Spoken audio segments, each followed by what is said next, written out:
रविंद्रनाथ टैगोर भारतीय साहित्य, कला और दर्शन के एक ऐसे अद्भुत व्यक्तित्व थे जिन्होंने न केवल भारत बल्कि पूरी दुनिया को अपनी रचनाओं से प्रभावित किया। बहुमुखी प्रतिभा के धनी रविंद्रनाथ टैगोर एक प्रसिद्ध कवि, उपन्यासकार, नाटककार, दार्शनिक, संगीतकार, चित्रकार और समाज सुधारक थे। उन्हें गुरुदेव के नाम से भी जाना जाता है। सभी जानते हैं कि भारत के राष्ट्रगान जनगण मन की रचना टैगोर जी ने ही की थी, लेकिन वो दो देशों के राष्ट्रगान के रचयिता हैं। साहित्य के लिए टैगोर को नोबेल पुरस्कार भी मिला। वहीं उनके जीवन से जुड़ी कई ऐसी बातें हैं जो ज्यादातर लोगों को नहीं पता है। अब सवाल ये उठता है कि आखिर इस बार रविंद्रनाथ टैगोर की जयंती कब मनाई जाएगी। आपको बता दें कि मई माह में टैगोर की जयंती मनाई जाएगी। आपको बता दें कि 7 मई 1861 में कोलकाता के जोड़ासांको ठाकुरबाड़ी में उनका जन्म हुआ। पश्चिम बंगाल और भारत के अन्य हिस्सों में उनकी जयंती को बंगाली कैलेंडर के अनुसार पोचिशे बोईशाख के रूप में मनाया जाता है। वहीं उनके पिता का नाम देवेंद्रनाथ टैगोर था। उनकी मां शारदा देवी थी। वो 14 भाई बहनों में सबसे छोटे थे। वहीं टैगोर बचपन से ही पढ़ाई में काफी होनहार थे। उन्होंने प्रतिष्ठित सेंट जेवियर स्कूल से अपनी शुरुआती पढ़ाई पूरी की। उनका सपना बैरिस्टर बनने का था, जिसे पूरा करने के लिए टैगोर ने 1878 में इंग्लैंड के ब्रिजस्टोन पब्लिक स्कूल में दाखिला लिया।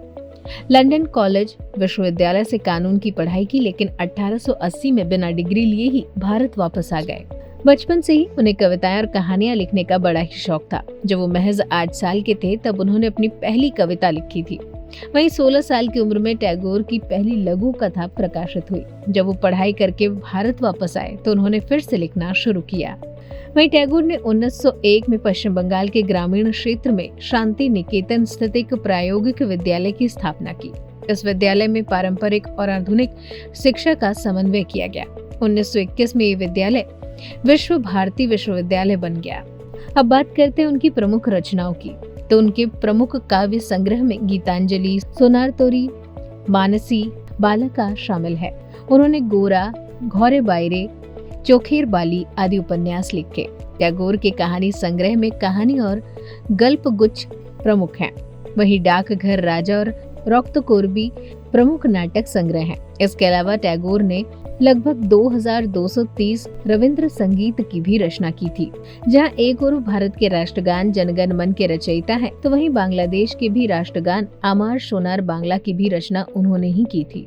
रविंद्रनाथ टैगोर को 1915 में ब्रिटिश सरकार ने नाइटहुड की उपाधि दी, लेकिन 1919 में जलियांवाला बाग हत्याकांड के विरोध में उन्होंने ये सम्मान लौटा दिया। बहुत कम लोग जानते हैं कि रविंद्रनाथ टैगोर को कलर ब्लाइंडनेस था। वहीं बात करें उनके व्यक्तिगत जीवन की, तो रविंद्रनाथ टैगोर की पत्नी का नाम मृणालिनी देवी था। उनका विवाह 1883 में हुआ था, जब टैगोर की उम्र लगभग 22 साल की थी और मृणालिनी देवी की उम्र केवल 10 साल की। उस समय कम उम्र में विवाह सामान्य बात थी। दोनों के ही 5 बच्चे हुए, 3 बेटियां और 2 बेटे। उनके बच्चों के नाम माधुरीलता टैगोर, रथिंद्रनाथ टैगोर, रेणुका टैगोर, मीरा टैगोर, समुद्रनाथ टैगोर था। दुर्भाग्यवश टैगोर के परिवार में बहुत सी व्यक्तिगत त्रासदियां हुई। उनकी पत्नी का निधन केवल 29 साल की उम्र में 1902 में हो गया। इसके बाद उन्होंने अपने कई बच्चों को भी कम उम्र में ही खो दिया। उनकी बेटी रेणुका, बेटा समुद्रनाथ और पत्नी की मृत्यु ने उन्हें गहरे दुख में डाल दिया, जिसके प्रभाव उनकी रचनाओं में भी दिखते हैं। टैगोर के पुत्र रथिंद्रनाथ टैगोर ही सबसे अधिक समय तक जीवित रहे और उन्होंने विश्व भारती विश्वविद्यालय के कामों में भी सक्रिय भूमिका निभाई।